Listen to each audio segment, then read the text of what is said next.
Scientists finally found the Higgs boson, the so-called God particle, which gives mass to everything around us.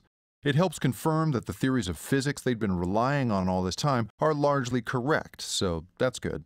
2013 sent an unprecedented number of objects into orbit and brought back a flood of data.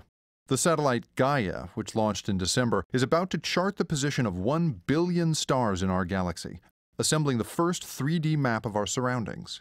But even if we never launched another thing into space, astronomers still have all the unsorted data to look at from the Kepler satellite, which beamed back information about Earth-like planets elsewhere in the heavens until it died this year.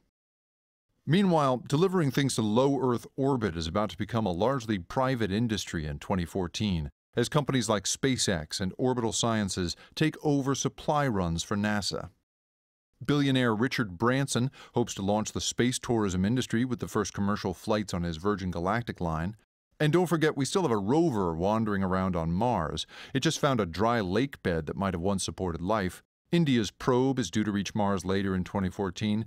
Oh, and China has its rover on the moon at the moment. Not bad for a country that only launched its first manned rocket a decade ago. Back on Earth, pretty much every major automaker followed Google's lead with some version of a self-driving car this year. Audi, Nissan, and Volvo all announced their intention to put a robotic vehicle on the road as soon as 2020. The Defense Department hosted a competition for humanoid helper robots, the same sort of competition that launched the push for a self-driving car 5 years ago. That went pretty well. By the end of 2014, we'll see robots that can do basic manual tasks in an emergency situation.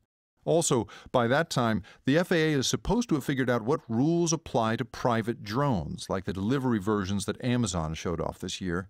We should probably figure out those rules pretty quickly, seeing as how the Air Force managed to build an unmanned fighter jet this year that was able to touch down on an aircraft carrier.